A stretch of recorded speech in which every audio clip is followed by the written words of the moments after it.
You said you'd heard frustration from voters during the local election campaign. Just tell us more. What were they saying to you? Hello, good evening.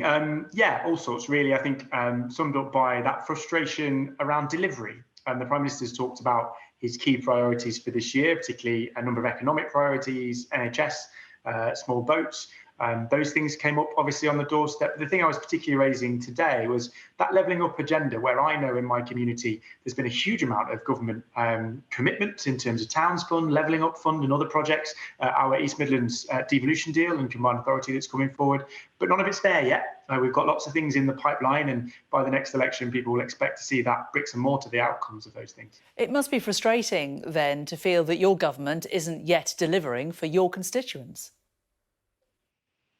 We've made some huge strides forward, not intended to kind of look past some of the really positive things that we have managed to achieve. Mansfield's become a university town in the last 5 years, with Nottingham Trent setting up a campus on site. We've got all sorts of things, as I've said, in the pipeline. Community Diagnostic Centre coming our way, capital investment in the college and the hospital. There's some really good stuff that has happened. But in particular, I think one of the most visible indicators of the direction of travel of a town is its town centre. We've got £17 million worth of projects from the government that are still in the pipeline and still trickling along. And on a macro level, that East Midlands combined authority that we've been working on now for 18 months, I need the Prime Minister to get the Levelling Up bill through in a timely fashion, or that's going to, the timeline for that is going to slip. And that's worth billions and billions of pounds to our economy. So we need to see that done. Why do you think it's taking so long then?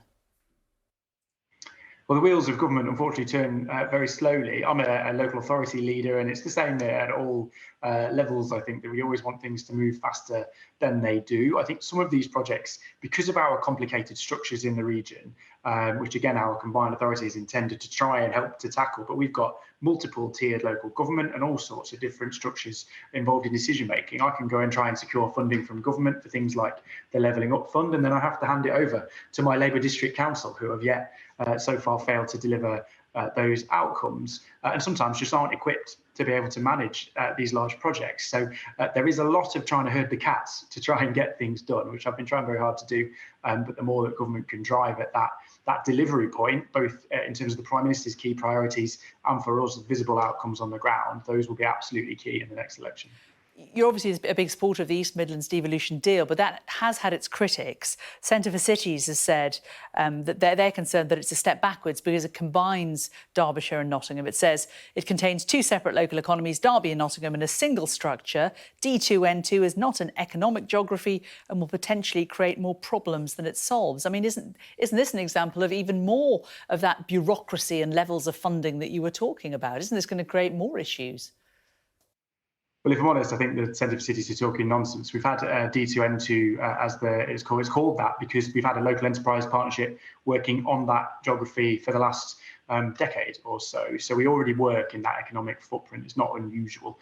We had originally planned to have Leicestershire involved as well, but all sorts of issues in Leicester's internal politics as to why that's not happened. But from our point of view, I see that very much as a way to start to coordinate our multiple tiers of local government. We all will be forced to sit around a table and do things together, which we've never done before. And we will have significant extra investment for our region in economic development, in transport infrastructure and other key things to help us drive growth.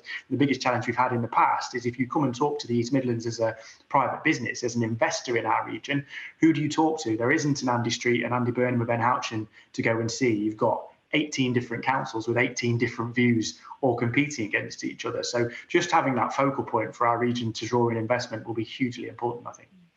What about your seat at the next election? We've seen the Conservatives do pretty badly in the local elections. Are you worried about your seat if this deal doesn't go through?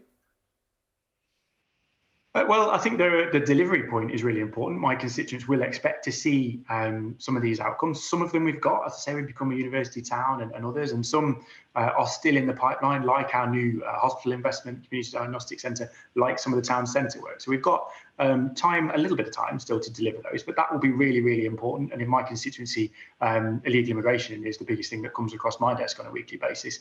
So I will be judged massively on the Prime Minister's success in that space as well. But our local elections were all right. Locally, we gained 3 seats. And although Labour took control of the council, their gains came from an independent party that kind of died a death rather than from us. I was elected in 2017 when we had no council seats at all. So we're in a much better place than we were then. Nationally, it was clearly a struggle. And I do think, the biggest thing I heard on the doorstep was talk a good game. Where are the outcomes? If the Prime Minister can deliver those outcomes, then I think we'll win. If he can't, we'll struggle.